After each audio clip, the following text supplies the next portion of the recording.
Welcome to this episode on the Health and Happiness Show, where it's my mission to change your mindset so that you can live a healthy and happier life. So sit back, relax, and enjoy the show.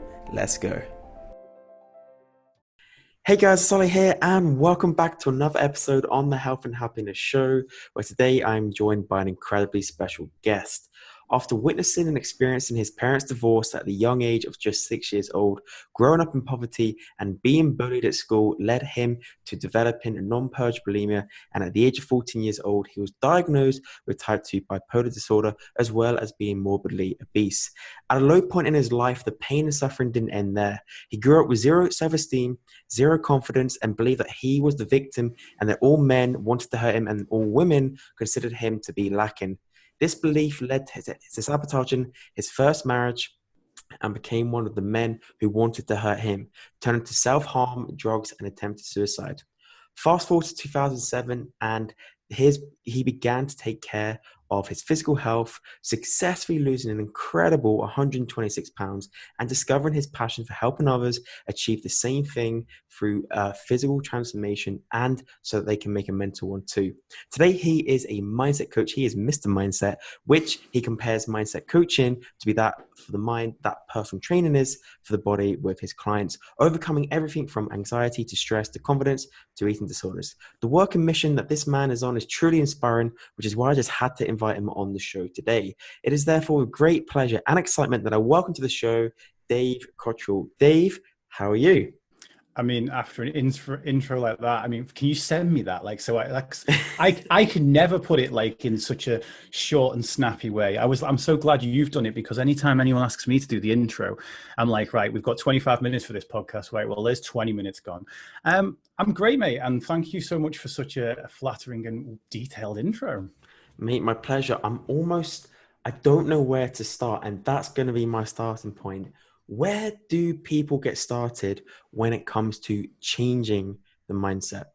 Okay, well, if I roll everything I do into one model, which is dead hard to do because I do a lot of different stuff, but I like to start with what I call the 3 A's, which is awareness, alternatives, and accountability. So we start with awareness, and that is ultimately it's ultimately understanding what you want to do, where you want to get to, what you're currently doing, whether or not that helps you get there or not, and whether or not that takes you further away from it. So behavior wise, some behaviors take us towards our goal, or seem to, only to take us further away from the goal in the long term.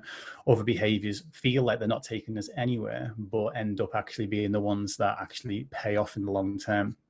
And often we're not aware around that. We sort of kind of know where we're going, and those destinations have been written by kind of societal or parental expectations in our lives.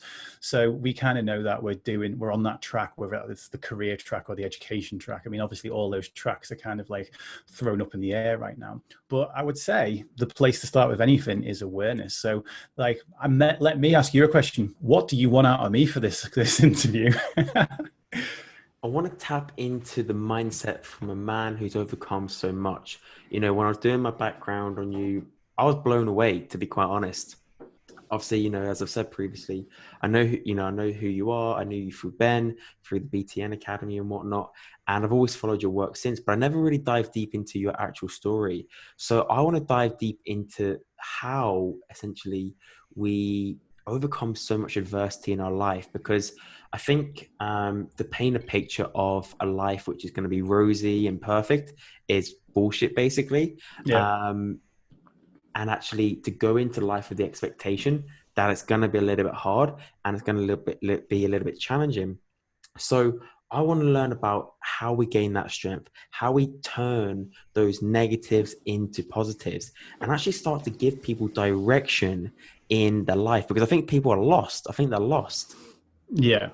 Yeah. I mean, I think, speaking to my own experience and to the experience of a lot of clients that come to me at that kind of pivotal moment, rock bottom's is a very kind of prominent place in a lot of people's stories. It certainly was in mine. You've mentioned in the intro that I tried to take my own life. That was actually in, was it 2009? I think that was in.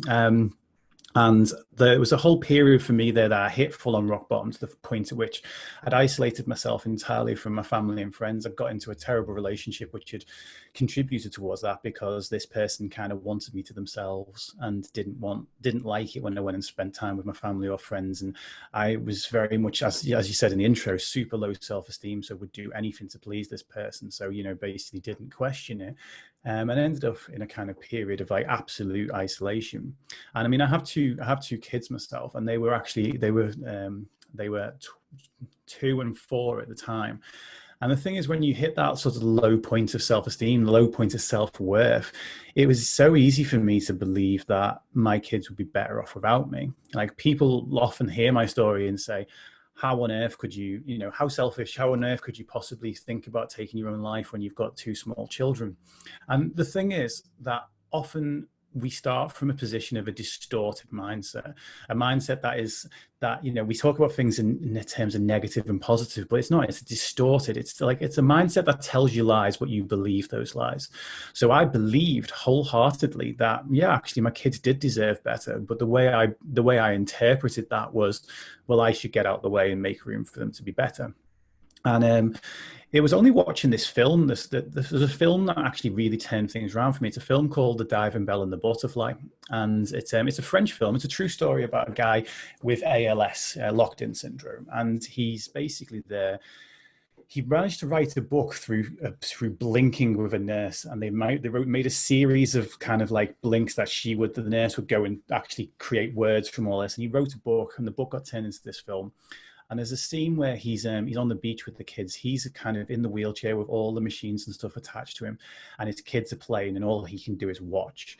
And there's a line, and hopefully I'll get through this without crying. Normally, if I say that first, I don't cry when I say it. The line says, I realized that even a fragment, even a shadow, even a sliver of a dad is still a dad.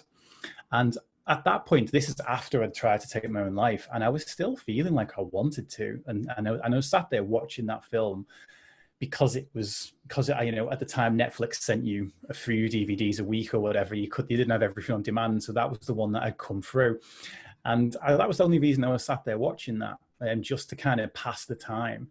And I watched that, and it just hit me, like it hit me to the very core. And I remember the point at which like my brain just switched and says, my kids do deserve better.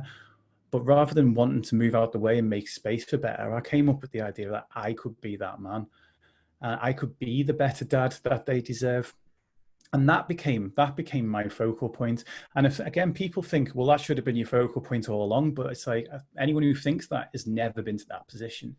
They've never been to that rock bottom. And unfortunately, that's where, as you say, where do we start? That's where I meet a lot of people, because if anything in life, we often treat self-care or self-development as a painkiller. We take it when the pain's already there. We take it when there's already symptoms, and we need to start shifting people to looking at self-care as being a multivitamin, something you take in case, so this is my insurance policy. Because I remember having a chat a few months back. Well, it was probably about 6 months back now. Time has lost all meaning these last few weeks. But I was having a chat to someone a few months back, and they said, you know what, I got back into football like a few years after I got back from university, and it really helped with my mental health. And he said to me, he realized after that his dad had always never left the hometown, and he'd always just carried on playing football with the same group of lads that he went to school with.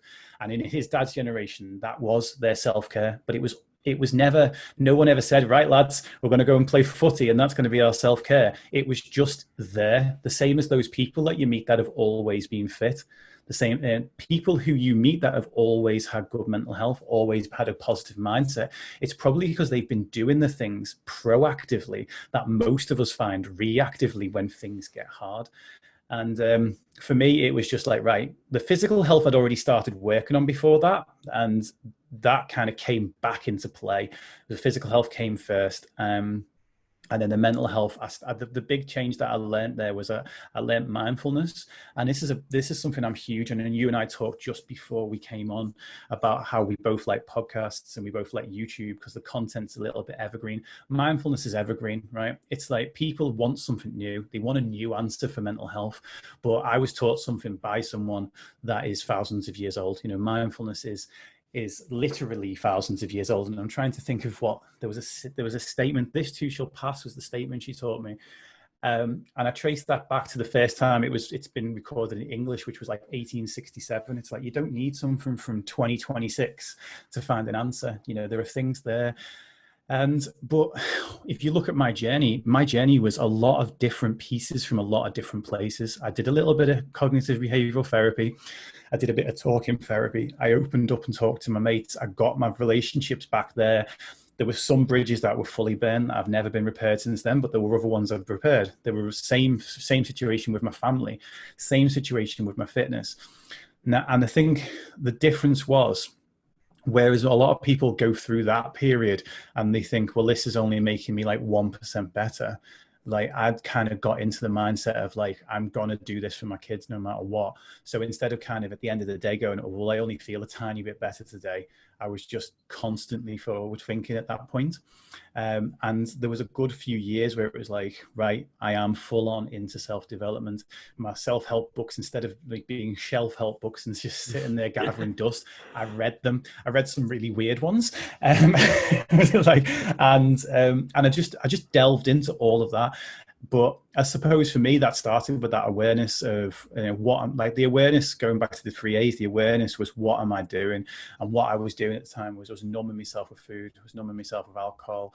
The people I was spending time with, they were all taking drugs. So I burned bridges with friends that weren't taking drugs. So I felt like my only connections could be there.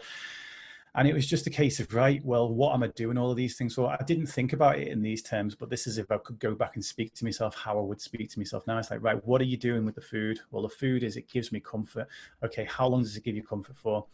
If we're honest, 10 seconds. It's like, and then I have all the discomfort from before and then all the discomfort from afterwards layered on top of it.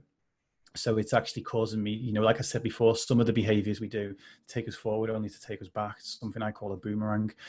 And I started basically knowing that doing more of the good stuff and less of the bad stuff, basically. And that sounds overly simplified, and it was a lot more complicated than that to do it. But that's it in a nutshell, I suppose. So, do you believe awareness, everyone has awareness? Because I would believe that awareness is the key that unlocks the door to change. And it's one of those where in that dark place, we're aware of how we're feeling, but we're not necessarily aware of the change that needs to happen. Or are we aware of that change? Is it more denial in that dark place of what we actually need to do? Or what do you think? Yeah, so I think a lot of people are aware of how they're feeling. I don't think people are truly aware of what's making them feel that way. And I think, you know what, there's a continuum between, is this my mental health or is this the things I am doing? And people like to sit on Twitter and argue, and it's like, you know, people, obviously there's a big huge them and us. There's the progress coaches that have never experienced poor mental health themselves, or even worse, the ones that have and have overcome it. I went a bit cocky for a little bit, if I'm perfectly honest, because I had a 3.5 year period where my mental health didn't dip, or at least it didn't feel like it dipped once, and I was like, yes, I've completed it, I've finished mental health, I'm sorted. But the reality is that if you believe that it's 100% fixable by our daily actions, then you get cocky, and then you get arrogant, and then you also get knocked for six on a day where everything you do, you feel crap despite everything you do. But also, if you believe that it's 100%, it happens to me, it is my mental health, and that's just the way I am. And I have a diagnosis of bipolar disorder, so there's at least a percentage of that. Who knows what percentage? But then, if you go the other way, you can become extremely defeatist. Now, people often again, if someone thinks it's all what's happening to them, that person's not likely to take accountability for the things that they personally do themselves, and those things will be contributing towards it. You know, like, I was staying in bed far too much. I was not pursuing anything that worked on my own personal growth. That's one of the few things in this world that we all actually crave. You know, we're all different on so many levels, but we all crave growth on some level or other, whether that is a 1% cost of living pay rise in April, or whether that is getting 10 more followers on YouTube, or whether that is, you know, losing a few more kilos on the scales, or whatever it might be. We all crave some form of personal growth.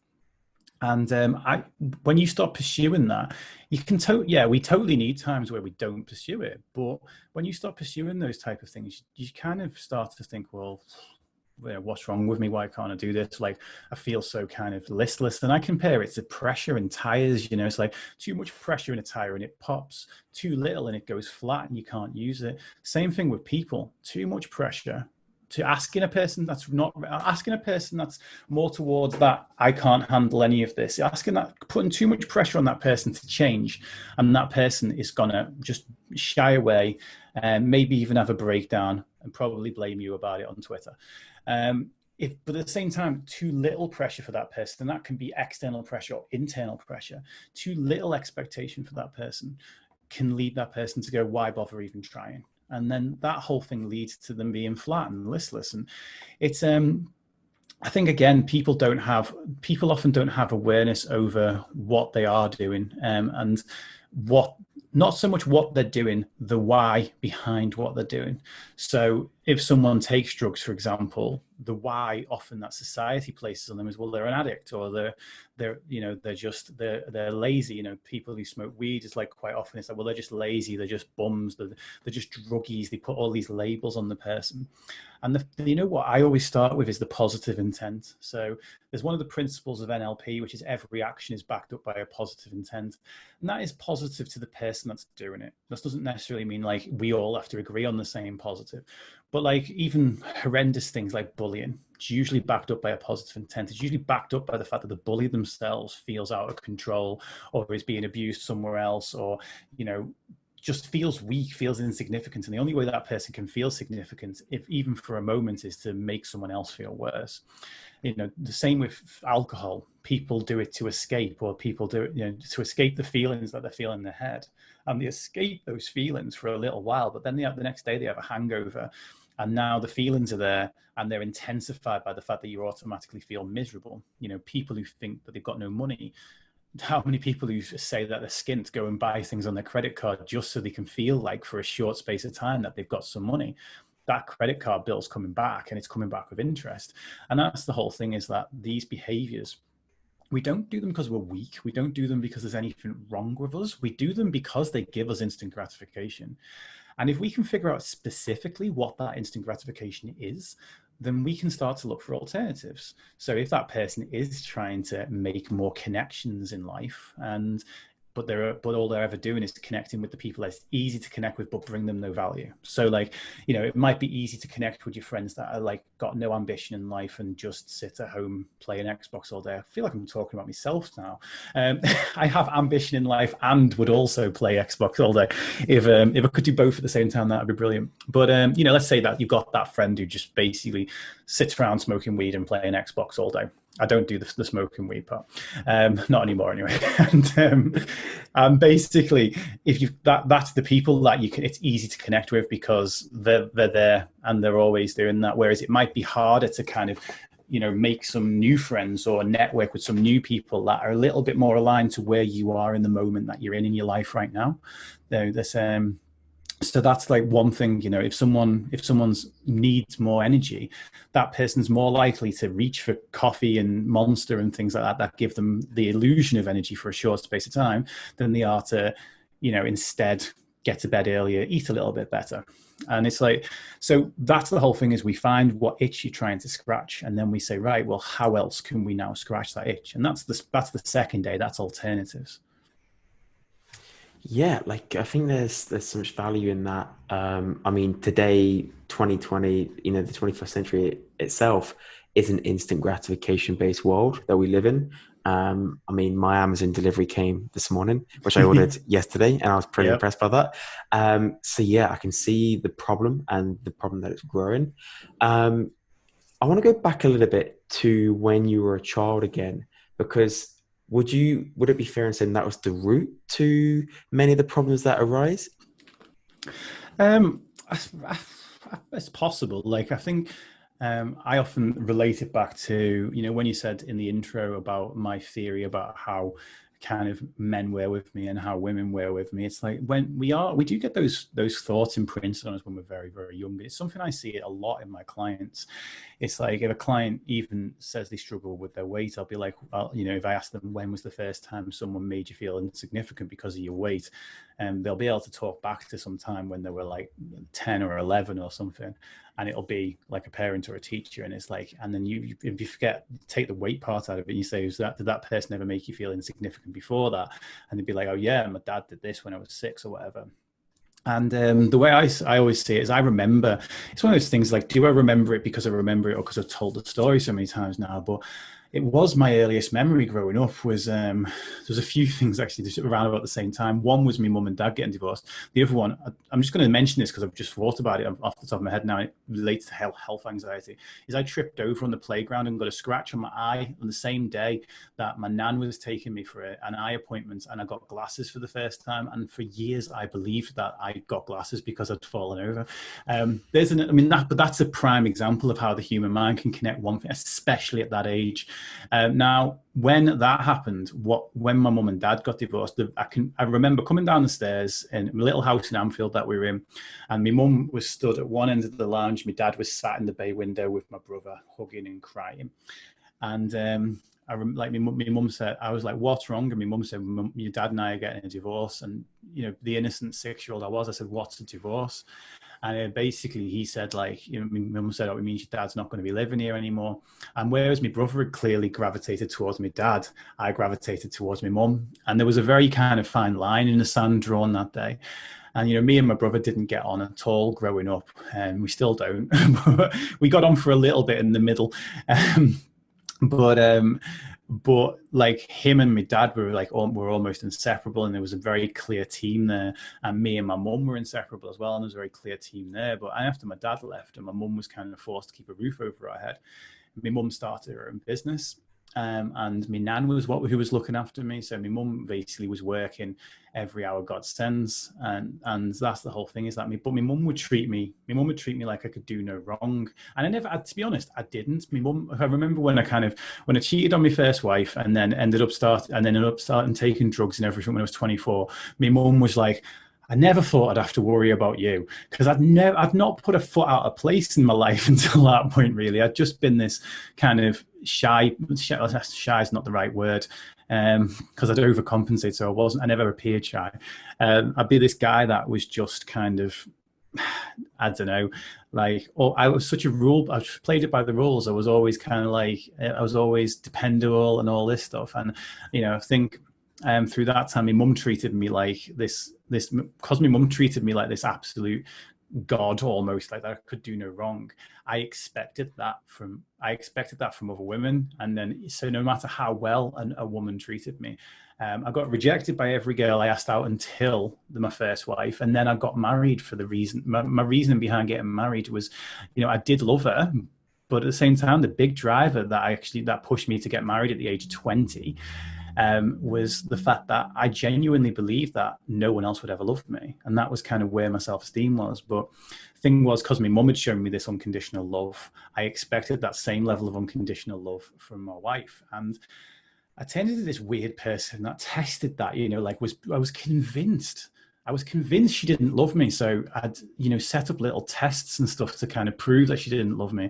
And none of them worked, because she was like, even actually after, in the end, I went and cheated on her. She still wanted me back. And I still couldn't accept the fact that she still loved me at that point, because I didn't love myself. It's like, it's this whole thing with self-esteem. You can never have you can't have self-esteem if you don't love yourself, if you don't accept yourself. So, and that was one of the other things that took me to that rock bottom, because again, I'd never put a foot out of line until that point in my life. I'd never hurt anyone. My mum and dad got divorced because my dad cheated. And I was like, I would never do that to a woman. And, it's like, to this day, it's one of those things that I still find it very, very difficult to forgive myself for. I only do because I know that torturing myself about it forever is actually more likely to lead me to do it again than actually forgiving myself for it and realizing that I'm not that person anymore, and I'm never going to do that again. But it was that was kind of imprinted on me, my mum, and because my dad didn't want anything to do with me, I craved like male attention like you wouldn't believe. And I don't know if you ever mentioned this on the episode with Ben that you'll have heard, but like Ben was one of those people when I was an adult that I really, that's why, I gravitated towards him and kind of and hired him as my mentor like when I first started in the fitness industry. And he to me was this like he was this kind of guy whose podcast I've been listening to and I adored. And when he told me well done, it was honestly like it was like when I scratched my dog behind his ear and his back leg starts going. It's like that was what those well dones were like for me. And it was again because of the no self-esteem thing, because my dad had never told me well done. It's all I ever wanted to hear from him. He never told me he's proud of me. I don't remember him ever telling me he loved me. Like I don't remember any of that. He died when I was 19, and I had 2 years where him and my brother weren't speaking, and he actually acknowledged, well, not acknowledged, but he spent time with me. He did acknowledge the fact that he had another son before that. Apart from the fact that him and my brother did like to pretend I was invisible from time to time, and that's one of the big key moments that when I've been through mindset coaching myself as the client, that moment that moment when we unpicked that moment, that was where I finally found my self-esteem, because I realized that I'd been trying to, him and my brother, he was still at home. So it must have been before the divorce and before I was 6, but it took me therapy to kind of get back to this memory. And they'd pretend I was invisible. And the louder I got, the more they'd be like, can you hear something? And all the rest of this. Now, as a kid, that probably lasted 10 minutes, but we all know how time dilates as a kid. So a 6-week summer holiday lasted for infinity when you were a kid. So 10 minutes as a kid is like 10 hours as an adult. And when I actually delved into all of that myself, and we went back and we dealt with how at that moment it was imprinted on me, this idea that I was invisible. That was the moment at which I unlocked my self-esteem. It was the October 3 years ago this year. I actually, remember it was with one of my other mentors, a guy called Chris Racy, who I wish did social media content because I could do with a daily dose of him. But he's like about 1 million years old. he's actually about 80, which isn't a million for any 80-year-olds that are watching. But he's like, no, don't do that modern stuff. I'll just do this. And when he unpicked that, and we replaced that belief with the fact that we replaced that belief with the fact that I am enough. That was the moment at which I actually finally realized the person whose approval I've been wanting all these years was my own. And I gave it to myself, and I continued to give it to myself for like 2.5 years. And then it kind of started fading again earlier this year. And I picked up on it, and I'm like, I need to top that up a little bit, like looking after your own self-esteem. It's not, you get it given to you once and then you're done. It's like, you need to look after it. It's like a muscle. You need to train it. So how do we know when we're enough? If anyone who hasn't seen it, head to this man's website. There is a motivational poem on there, and it is incredible. It will resonate. It will speak to your heart, and it will certainly lead you on that journey to knowing that you are enough. For the listeners today, how can we know that, right? Like, and with intent as well. How can we know that we're actually enough? Okay, so I'd say it's like, you got to think of it like a bank balance, really. If your entire life you've been telling yourself that you're not enough, that's taken out of the bank balance, and you might be in debt. Turning around and saying, looking in the mirror and going, I'm enough, I'm enough, I'm enough, I'm enough. It might get you ready for the day, but it's probably not going to get you all the way. You've got to tell yourself it regularly. But what I say is, first of all, your idea of whether you're enough or not, mine was based on what I thought I needed to be in order to get my dad's attention. Because I couldn't get my dad's attention by being visible and loud, I turned into this, 26, 23 stone, massive guy with big blonde curly hair, dyed blonde curly hair, can I add? It wasn't natural, who wore bright colors and big t-shirts that said fat people are harder to kidnap, and basically got on stage, played a guitar, and essentially might as well have had a big giant arrow over his head saying, look at me, look at me, look at me. And people will go one of two directions if they feel they're not good enough. They'll either do everything they can to prove they are and turn into a perfectionist, or they'll think that everything they do is not going to quite cut it and they'll turn into a procrastinator. That's like, procrastination and perfectionism are two sides to the same coin. They seem like the most opposite people in the world, but it comes from the same root. And with that, it's first of all acknowledge the fact that that came from, first of all, it came from someone else giving that belief to you. And the vast majority of the time, they didn't intend to. They weren't being, my dad was just playing a game. Him and my brother had their own little club and they could get a reaction out of me. My dad never thought I wasn't good enough. Like, he never told me he loved me, but he also never told me he didn't. He never told me he hated me. He never told me I'm not good enough. He never told me anything like that. He just did things that I heard that from, even though it wasn't being said. And that's the thing as kids. Well, as adults, we hear things that aren't being said. Like I've got this example I like to use for this is like, if I say to my wife, "Oh, you look really good today," she might hear, "I don't look good every other day." It's like, no, I'm just complimenting you on how you look right now. I really like you in this dress. Are you saying you don't like me in other dresses? It's not what I said. It's like saying Black Lives Matter and hearing White Lives Don't. It's not being said. It's like, so we hear things that aren't there. And especially as kids, we really do. And, first of all, knowing that belief is not a belief you've chosen for yourself. It's just a belief that you inferred as a kid based on someone else's expectations of you or what you thought their expectations of you were. If your mum said your room's always messy and what she wanted was a tidy house, you might think that you weren't good enough in her eyes because your room was messy. It can be off innocuous things like that. And that's important to kind of point out because not everyone who thinks that they're not enough has such an obvious trauma to point to, and there are people out there that have way more obvious traumas to point to than mine. It's like, so it's a scale, but we can all take it from anywhere in the scale. And as a result, as an adult, it's now time to turn around and say, right, well, what does it take to be enough?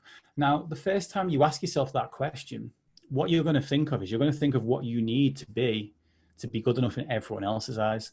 And if you've got like 4 or 5 people in this world that you're important to or that important to you, like I could sit around and go, what does it take for me to be enough? I've got 2 kids that both want different things, except for they both want to play Minecraft Dungeons now, which I'm totally on board with. But they both want different things from me as a dad. One of them wants conversation about Marvel films and the deeper meanings of life, whereas the other one wants to watch Steven Universe with me and draw on the computer. It's like, you'd think there was more than 2 years between them.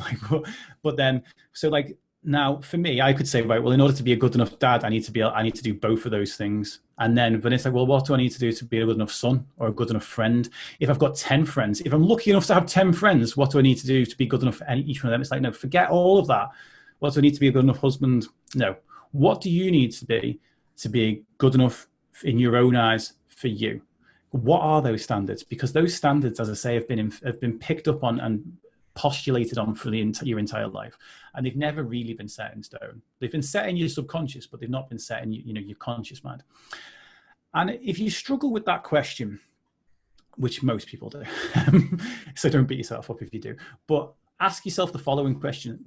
Pick any one of those people that's important to you, whether it's like a partner, a parent, a child, a best friend, and ask yourself, what do they need to do? Who do they need to be good enough in your eyes? And I'm going to say that 9 times out of 10, you might reach for an answer and say, well, they just need to kind of like be there when I need them or whatever. But majority of the time, you'll say they're just good enough the way they are. And there's a little bit of a hint hidden in there. You are good enough just the way you are. You are, all of those things that you thought you needed to be when you were growing up were all things that we'd almost kind of guessed at. Yes, there will be people listening that'll have outright had people say to them, if you're not doing this, you're not enough or whatever. That actually does happen. And at the same time, even then, it's like, well, you don't have to abide by those rules anymore. You're the adult now. What do you need to be? Because this is the difference between when I work with perfectionists, what we do is I like to ask 2 questions. I like to say, the first one I ask is, at the end of the day, you've done 9 things out of 10 on your to-do list. Are you happy about the 9 things, or are you beating yourself up about the one you've not done? And pretty much every single perfectionist in the world will say, I'm beating myself up about the one I've not done. The follow-up question, which goes about 50-50 in the answer, I'll say, if you did all 10, would you be happy, or would you think I could have done 11? Oh, you're an 11 person, aren't you? I love body language. We're doing this on video, people. I'm not just. I can actually see Ollie right now, and You got me. that's yeah. Well, it's not my first rodeo, and that's the whole thing. Is like, what if I'm working with a perfectionist? There, it's the same as working with someone who doesn't feel like they're good enough. It's like, right, what you want to do is you want to sit down and say, well, what does for me to go to bed at the end of the day and know that I've been enough today. Like, what does that look like? And it doesn't look like what you can achieve on your absolute best day, by the way, because if we do that, if we set the bar all the way up there, it goes back to this pressure thing. We're going to burst sooner or later. And again, we'll come in on a day where we've done 99% of everything and still feel we've fallen short of that. You want to set that bar somewhere where it's reasonable, where it's achievable, and where it actually does motivate you. How do you teach your children about mental health? Obviously, they're entering ages where they're going to be quite exposed, I'd imagine, to a lot of comparison, a lot of vulnerability. And how do you monitor that as the parent? How do you oversee that? And if at all, what are you teaching them to deal with that? Okay, cool. Really good question. So I like to always be honest on this question because I teach mental health in schools as well. And I'm so much better at teaching other school kids than I am teaching my own kids. But I think that comes down to I have to. None of the kids in school know where my buttons are to press them, whereas my two do. And that's the whole thing. Is like, yeah, it's just so I have to. So I often take the things that I've learned from teaching other kids and go, right, what am I not doing as well at home? And I think this is kind of useful for a lot of parents out there, is because we've got so much more patience with other people's kids than we have with our own, because when we deal with our own, we're not dealing with the conversation that we're in there. We're dealing with the conversation plus the baggage of the years of being that person's parent, or, having our buttons pressed by them in the past. And it's, that's one thing that I think, if I'm honest, I'm working on improving these days, because I have this endless amount of patience with kids in school that I don't seem to have with my own. And I think that's one of the biggies is being patient. But what I do is I remind my kids on a regular basis that they are enough. I actually tell them that outright. The "You Are Enough" poem was written for them. It was never supposed to be a piece of content.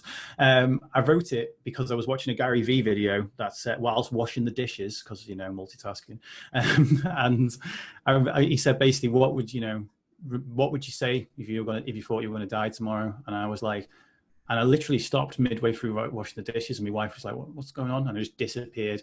And like, people hate it when I say this, because especially people who love that video. I'm like, I wrote it in probably less time than it takes to say it.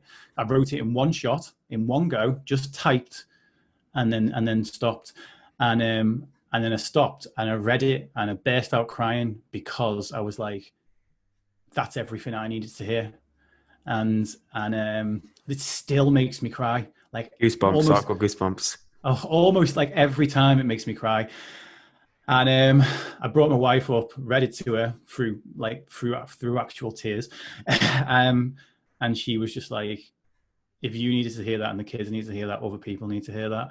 And I was like, "Yeah, you're right." And the original video of it is just me. She was doing a bodybuilding show in Birmingham the next day, I think, like at Body Power. And then the original video of it is before I went into a seminar that I was doing that day, I read it in the car. And like there's a video of it at that point, and I kind of titled it "What I Would Say If I Would Die Tomorrow." And because of my history, I'm like, probably shouldn't have titled it that. But like, I got like messages of people saying, "Is everything all right? You're not like suicidal again and everything?" I'm like, actually, no. I wrote a really motivational thing and I wanted to share it. But yeah, it's like 4 years old now or something. And it's still like, this is going back to that whole thing about new. It doesn't need to be new. I love it. That's one of my proudest moments, that piece of work. And that's like, the lessons in that are that. Now, the big thing is, and again, I'm guilty of this sometimes, and I've definitely used to be guilty of it more, is when my kids tell me what's happening in their lives, because I grew up in quite a traumatic situation. I grew up being bullied. I grew up, with an eating disorder and all of that stuff. If one of my kids historically was like, "I'm being bullied," and I'd be like, "Okay, what's happening?" and he'd say, oh, well, some kid on the bus was flicking the back of my ears.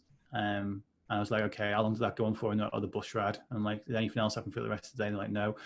And like my brain at that point, like this is before I was a coach, was all like, that isn't bullying. Like that's not, and I literally remember saying that to him. I'm like, that's not bullying. This is what happened. And it's like, no, that's like the worst thing you can do, because you invalidate what they're experiencing. And what they're experiencing is very, very real to them. It's all relative, to them, what's going on. So instead, like I basically try and treat my kids to the best of my ability like I would a client, which is I listen, I empathize, I say, that sounds really horrible. Do you want to tell me more about that? Or ask them, how does that make you feel?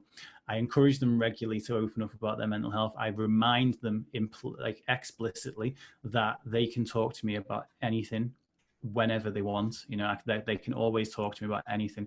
And I remind them of that, because I thought my mum was devastated when she found out that I've been struggling with my mental health for 10 years. I've been struggling with it before I actually had my full on meltdown. And because I'd covered it so well, she didn't have a clue. And she was almost as traumatized by the fact that I felt I couldn't open up to her, because she'd never outright said that. So I'm like, right, I'm going to outright say that to my kids, because I don't want to get to a position in 10 years time, especially not doing the job I do, and be like, I didn't see it in my own household.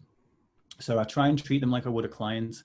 And I try well, that's the weird one. I try and treat them in the way I communicate in the same way that I would a client. Obviously, they don't get the exact same treatments as a client, because they get hugs and things like that, and my clients don't, unless they really want them. I try not to hug my clients. I hug people at seminars there. It's weird, actually. I don't hug my one-to-one clients, but I hug people at seminars. That's odd. Never thought about that until now. And that's it. Like, really, is those things. Remind them, like, everything that I see. I was about to say everything I see is a pitfall that my clients have experienced and stuff, and everything I've learned about my childhood and their childhood, I try and make sure my kids don't experience that. And that would have been a lie if I said that. I sometimes leave things in their way, and I don't mean physically, like just, throw a banana skin in their way while they're walking through the kitchen or anything. If I perceive a problem that's there for them, I don't get rid of it. Unless I know it's like, obviously it's super dangerous, I do, but because ultimately there's a great expression that I learned from the Richard Wiseman podcast. And if you have, not Richard Wiseman, Richard Nichols, they both look the same and they're both psychologists, but Richard Nichols podcast. And he said, basically, your job is to prepare your children for the road, not prepare the road for your children. And that really stuck with me, because that's what I do for my clients. Like, I like to help my clients, but I got into the business. There's a video on my YouTube called It's Not Just About Losing Weight. It was one of the earlier ones I made. And it basically says in that I wanted to help other people achieve the same things I did without the same roadblocks. And as much as that was all based on the most positive intent ever in my first year as being a PT, about a year later, I realized, no, actually, I want them to experience some of the roadblocks. I just want them to have someone that'll go through those roadblocks with them. And that's the different thing, is like, I want my kids to experience the roadblocks, and I want them to try and overcome those roadblocks themselves. Because, that is the way that I enable them to be ready for the road, rather than making the road ready for them. I really respect that answer, because, well, as a non-parent, I can't judge, but I just think, I very much feel like you're speaking to me as well. Like, do you know what I mean? And just it expands my awareness listening to what you have to say. So I think that's so valuable, and I know for a fact there will be a number of parents listening to this. So thank you for sharing that with them. Dave, tell me about a life a day. Okay, so A Life a Day was meant to be a 1-year project. A Life a Day started in 2018 on January the 1st, and it was an aim to help one person a day for the year on average. So I never thought I'd actually do one on January the 1st at all. And then I literally, while I'm sat there with a hangover, actually I wasn't hungover by that point because it was dinner time. I'm sat there at dinner time, and I got a message of someone who'd heard me on I think Ben's podcast as well. I know it wasn't, because I hadn't been on Ben's podcast by that point, so it must have been somewhere else. They'd heard me somewhere else, and basically they messaged me saying that they were suicidal, and I just thought, well, I can't just leave that. So I was like, give me your phone number. And I ended up on the phone to him. Still good mates with the guy to today. He's an absolute legend. He does let me share his story, but I won't go into. I always feel weird, even because one of the big rules of a life a day is I'm not doing it just to share stories. But he's like outright giving me permission, especially as being the first one. But he was suicidal. We had a conversation that night. We kind of, redirected where his thoughts were going and stuff. And I'd been sat there that day. The reason I bring his story up is because I've been sat there that day thinking, who the hell am I to do this project? That imposter syndrome was kicking in. I hadn't actually announced it because I was just going to kind of make it a sort of background thing that I did. I'd be like, oh, can I help you out with that? I'd offer someone in the gym a free PT session or whatever. And then I actually came off that call and I was like, well, if I ever needed a bigger sign that I need to do this, then this is it. So I started it off with random acts of kindness for about a month. And that ended up being really hard to manage because there's only so many people you can just randomly buy a coffee for and all the rest of it before you start feeling a bit cliched and people are like, why are you buying so much coffee? And you also realize you're skint. So I was like, well, what can I do? Because then people were like, well, what is it? I don't understand it. So in February 2018, I turned it into the idea of 1 hour of my day would be each day, an average of an hour a day each day would be dedicated to a call for free. And one of each of 365 people over the course of the year would get a call. And in the middle of November, I finished it the first year. And there was funny, like listening to like my friends on the build up to that saying, well, what are you going to do when it's over? I bet you'll still carry on. I'm like, well, I bet you'll do more with them. And I'm like, no, I've got to stop it at 365. I did 367. Shh, don't let it get out.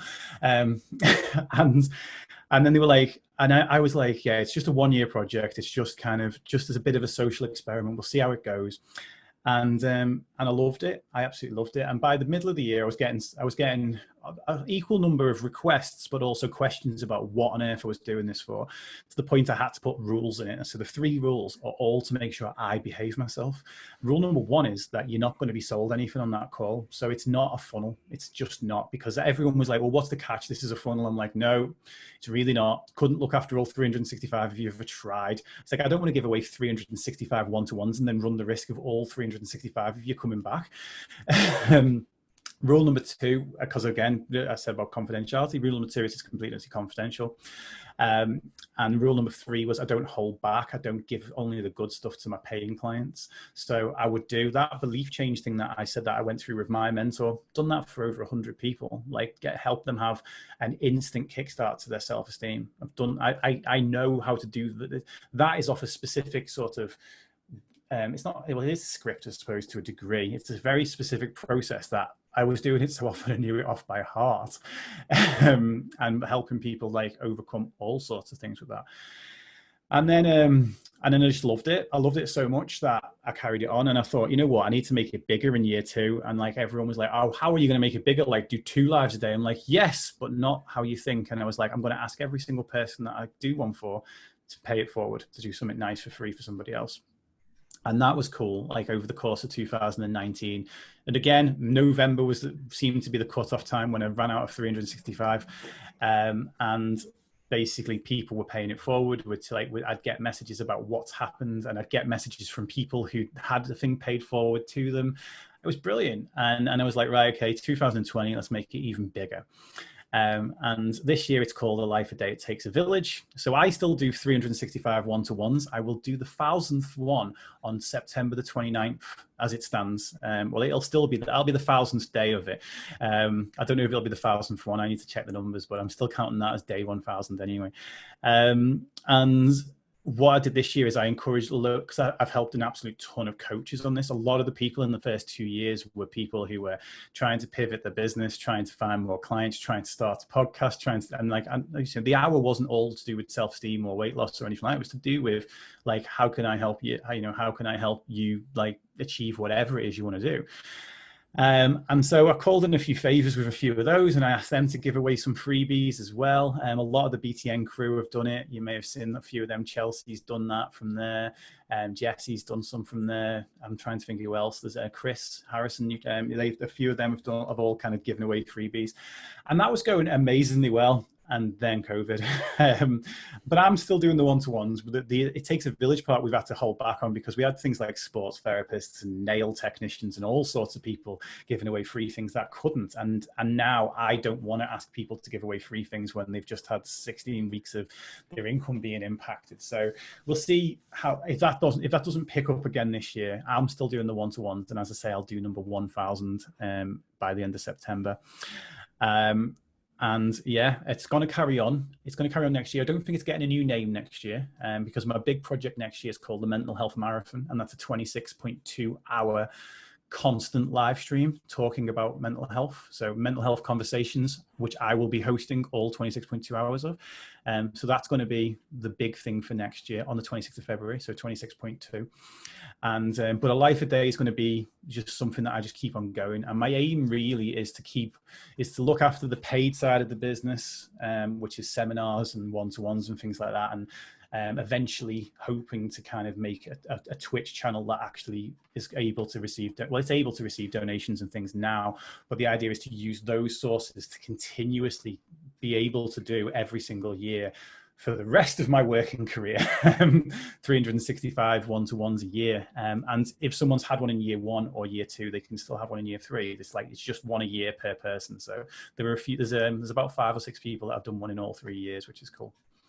That was a really long answer. Sorry. Mate, like, all I can say is respect. Like, it's kind of funny, right? Because, you believe in for such a long time that you weren't enough, and yet, like, everything you're doing is so much and probably more than enough. Do you know what I mean? It's just the mindset that you have, the way that you pay it forward, the generosity, the love, the kindness. It's just so great. And the reality is that the world needs more people like you. Do you know what I mean? And I think your story's been so amazing. Like, it's really, really touched me today. And just seeing that growth, hearing that growth, and watching your growth through, what you're doing in terms of your work, is just amazing. I love the concept behind, a day of life. And it's something which I'm going to practice myself and make sure that I'm paying it forwards as a way of thanking you for your time on this podcast today. So, mate, respect, like, fist bump. And yeah, so look, before I ask my last question, where can the listeners find out more about you and what you do? Okay, so Mindset by Dave everywhere. I am on pretty much Instagram and Facebook pretty much every day. There's usually a piece of content that goes up there.